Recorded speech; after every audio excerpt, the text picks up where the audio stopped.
সীমান্তে ফের 4টি সোনার বিস্কুট সহ 28 লক্ষ টাকা সোনা উদ্ধার করলো বিএসএফ জওয়ানরা।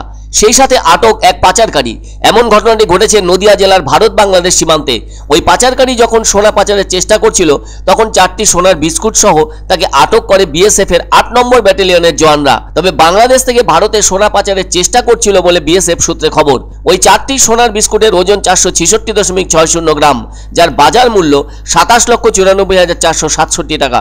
জানা গেছে বিএসএফ জওয়ানরা ঝাড়পাতা গ্রামে টহল দেওয়ার সময় একজন সন্দেহজনক ব্যক্তি পালিয়ে যাবার চেষ্টা করলে তাকে ধরে ফেলে।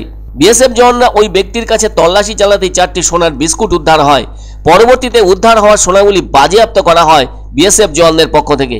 ধৃত ওই সোনা পাচারকারী ব্যক্তির নাম মৃন্ময় বালা, বাবার নাম স্বর্গীয় মৃণাল কান্তি বালা, গ্রাম ঘোরপাদা, নদিয়া জেলা।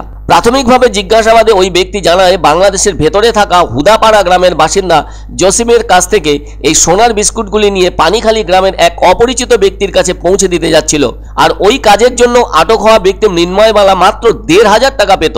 এরপর আটক করা ব্যক্তিকে সোনার বিস্কুটগুলি সহ বিএসএফ জওয়ানদের পক্ষ থেকে তুলে দেওয়া হয়েছে শুল্ক দপ্তরের হাতে। অন্যদিকে চলতি বছরের ফেব্রুয়ারিতে পেট্রাপোল সীমান্তে 52 লক্ষ টাকার সোনা সহ ভিন রাজ্যের এক যুবককে আটক করেছিল বিএসএফ জওয়ানরা।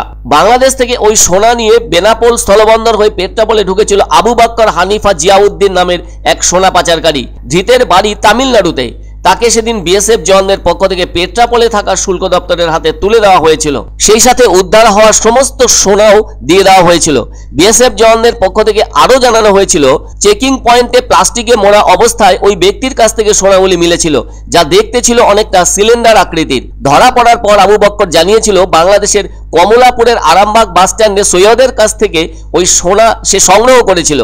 সে আরও জানিয়েছিল সফলভাবে ওই সোনা পেট্রাপোল সীমান্ত পার করতে পারলে 10,000 টাকা কমিশন পেত। এ ব্যাপারে এক বিএসএফ এর দক্ষিণবঙ্গ ফ্রন্টিয়ারের কর্তা জানিয়েছিলেন চোরা কারবারিরা সবসময় গরিব মানুষকেই পাচারের কাজে ব্যবহার করে থাকে। সেজন্য তাদের পক্ষ থেকে সীমান্তে বসবাসকারী নাগরিকদের জানানো হয়েছে সোনা পাচারের খবর থাকলে বিএসএফকে জানিয়ে দিন, পরিচয় গোপন রেখে আমরা তাদের পুরস্কৃত করব। আমার ওই ফেব্রুয়ারি মাসের 20 তারিখে বাংলাদেশ থেকে ভারতে পাচারের পর বিএসএফ জওয়ানদের হাতে উদ্ধার হয়েছিল 6,70 লক্ষ টাকা মূল্যের সোনা। আটক হয়েছিল এক পাচারকারী।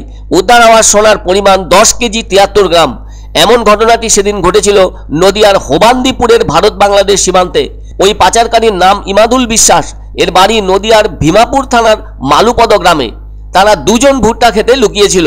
রাজু মণ্ডল পালাতে সক্ষম হলেও ধরা পড়ে যায় ইমাদুল। ধৃতের কাছ থেকে সেদিন 16টি সোনার বার ও 4টি সোনার বিস্কুট উদ্ধার হয়েছিল। মালুয়াপাড়ার বাসিন্দা প্রসেনজিৎ বিশ্বাসের কাছে সোনাগুলি পাচার করার কথা ছিল বলে জানিয়েছিল ইমাদুল, কিন্তু তার আগেই সে ধরা পড়ে গিয়েছিল।